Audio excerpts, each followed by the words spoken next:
there, I'm EMERALDLOUU. This is my channel on YouTube and I'm so happy to see you. It has been weeks since I've uploaded to my channel. Let's get into the review for Love After Lockup Season 3, Episode 31.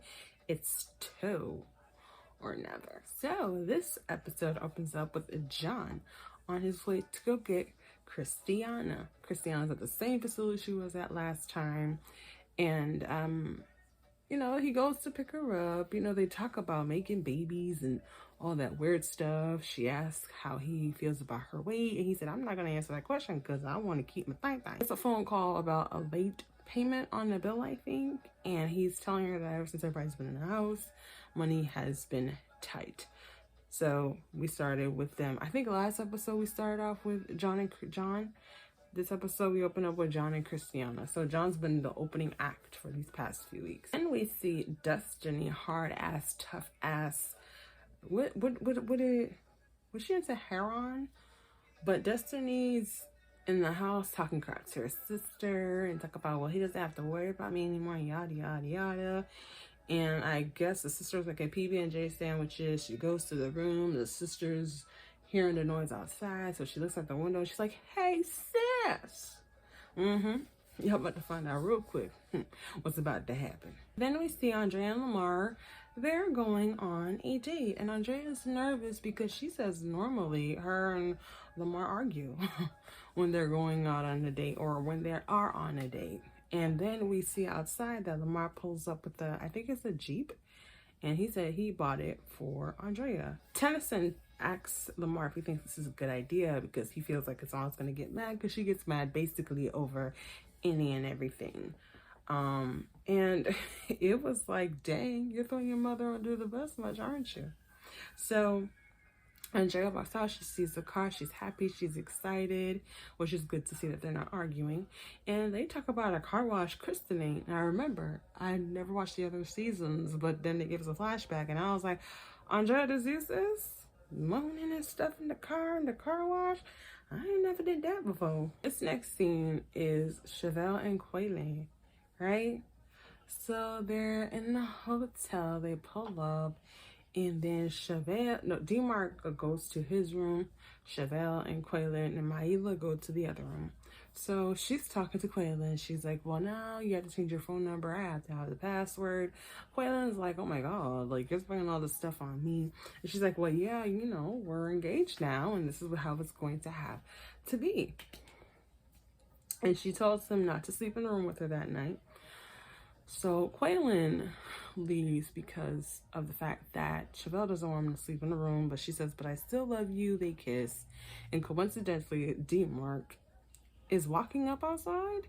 Like I told you guys, I don't like the feeling of Dmarc is creepy to me. He's really too much invested. I understand caring for a family member, but he does it a little overboard. That it seems like jealousy of it, and it's very uncomfortable. And Dmarc is like, what are you doing here? You're not supposed to be here. And Quaylon's like, what you talk about? I think he said something about my wife, and he's like, what are you? And then Dmarc's like, what you're talking about? And he said, oh, I popped a question. And Dmarc's like, oh, ain't nothing gonna happen. And this is when he gets in Quaylon's face. Quaylon ignores him. So Quaylon was walking away, and then Dmarc was like, I'm gonna be one of those people, if they say if anybody is gonna oppose to the wedding, I'm gonna stand up. And then Quaylon's like, haha, you okay? But all I know is Dmarc pushes Quaylon, and he's like, oh yeah, get out of my face. But Dmarc, you were in Quaylon's face, and Quaylon didn't get defensive and try to hit you. But when Quaylon was talking to you and he was getting closer, you pushed him. So of course, Quaylon defends himself. And I was happy because, you know, you keep trying to make Quaylon be this little punk bee, and he's not. Well, I don't know him like that, but he's not. And, you know, Dmarc did that little strong push, shook little Quaylon's body, but I feel like Quaylon held his own. So the producers, after they were like squaring up, that's when the producers like, all right, let me just go and break this up right now. And that's when Chevelle coincidentally opens the door, like, what's going on? And I think she pushes Dmarc off of Quaylon, and she's like, cut the cameras. y'all ain't shit for this. And, you know, that was their little scene. Dmarc's being a hating ass, jealous ass cousin. So then Amber goes to pick up her mother Monica because her mother Monica got a travel pass from her parole. Why did I put patrol officer? Is it a parole officer? I don't know. But she gets a pass, and, you know, Amber spending time with her mom. And of course her mom's ask about Puppy, because Amber keeps telling us that when she was in prison, her mom and Puppy were like 3 musketeers. So of course she's gonna ask about Puppy, and of course Amber gets defensive. I don't like Amber ain't shit. That's it. She ain't shit. And Puppy stays stressing over Amber. Amber tells her mom about Sammy. Sammy doesn't like it. The relationship that Sammy and Amber had was toxic. It was a lot of dope and imprisonment.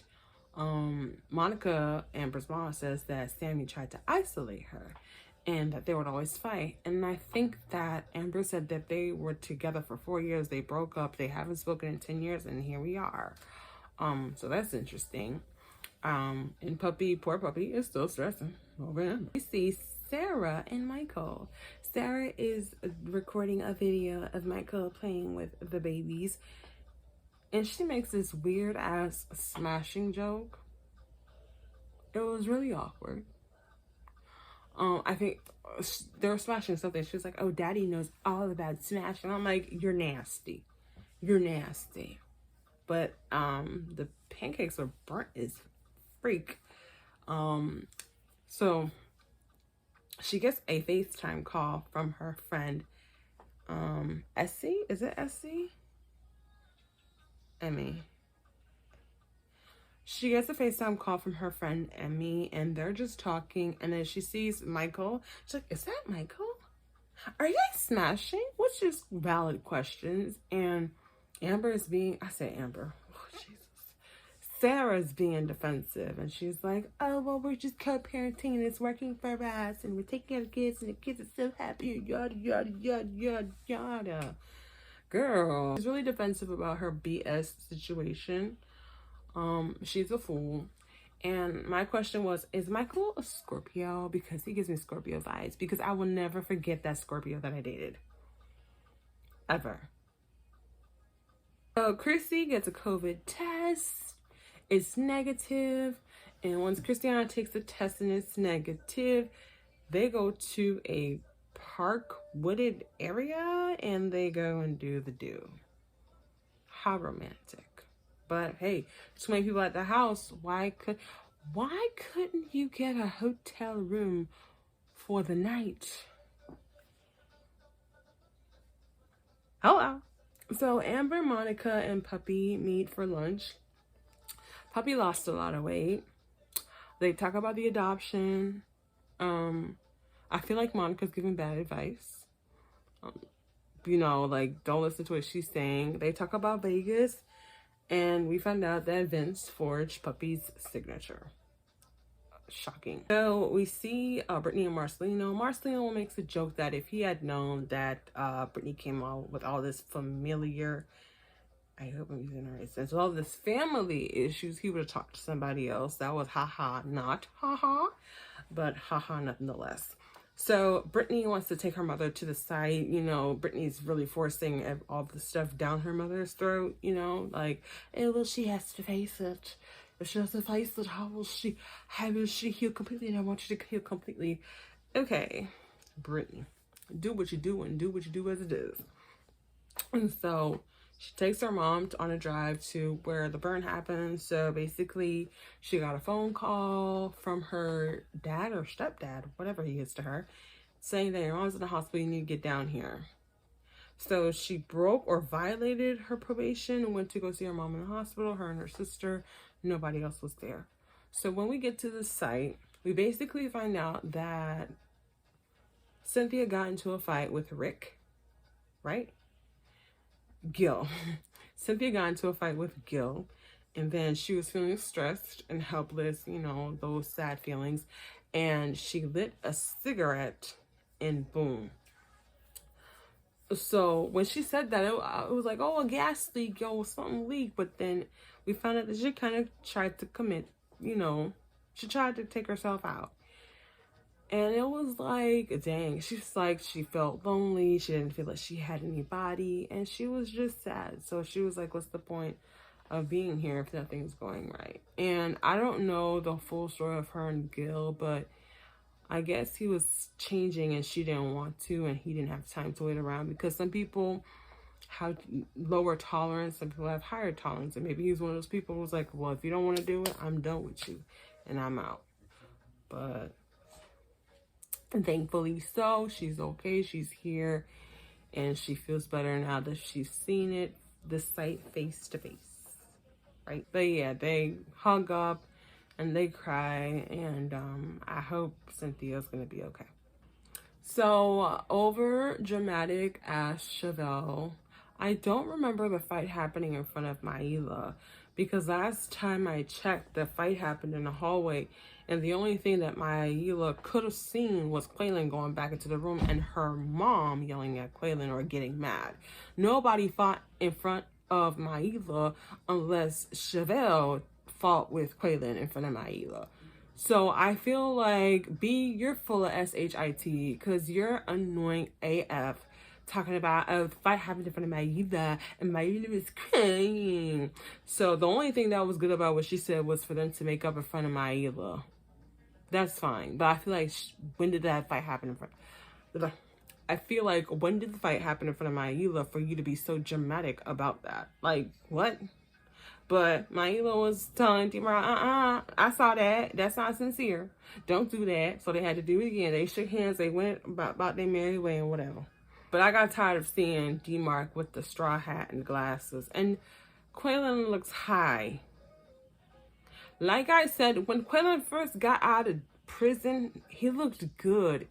And I feel like Quaylon is so greasy. I don't know what's going on with Quaylon, but he always look high and greasy. And those goals, and you know his dreads are really small, so they're a lot. Hey, it's not my man, but I feel like he looked way better. Okay, so we ended the episode with Destiny and Shawn. Destiny is of course being abusive towards Shawn. She's cursing him out, and then she's like, "Oh, he told me to put the car under his name, or he put the car under his name, and then he makes the payments, right? I don't know, because why am I going? If we ain't together, I'm not going to be paying for your car, and it's under my name." So we're not together anymore. You tried me. You dissed me. You're not going to have my car. You're getting your own car. So what does she understand? She hops on the back of the tow truck and she says, open the trunk. He opens the trunk. She closes it. He opens it again. She closes it. And when it was like, she's like, F it. And she grabs her stuff. She's like, oh, you're so cool, dude. And then she calls him old, and she's being shady. And I feel like Brittany could have sat her ass down, because last time I checked, Destiny dissed you at the courthouse when you were trying to help her, and she's like, Brittany, stay out of this. You know your sister being stupid, unless you're just as stupid as your sister. You're just not coked up and hair-oned up like your sister is. Oh, also, she was comparing herself to Kelly, and something about, well, we're not together anymore. She's like, well, you're not together with Kelly. He's like, yeah, but my kids, like, why are you comparing yourself to the baby moms? Like, he has kids with her, and she has to be good in order for the kids to be good. And the tow truck guy was like, what's going on? Which I understand, because, like, what am I going to tow the car or not? Okay, what are we doing here? So, basically, he leaves. She keeps, I thought she was going to hit him. He keeps flinching. And she says, bye, Felicia, which I didn't like that. Like, sit your butt down. Like, Destiny, shout out. Talking about, bye, Felicia. Black people can't have anything, can they? Ugh. Well, anyways, that was that. That was my review for Love After Lockup Season 3, Episode 31. It's Toe or Never. I hope you enjoyed this video. Like. And And until next time, we'll see you in the next video. Thank you for watching my video. Please don't forget to like, comment, and subscribe to my channel to show it some love. And until next time, you guys stay safe. Thank you.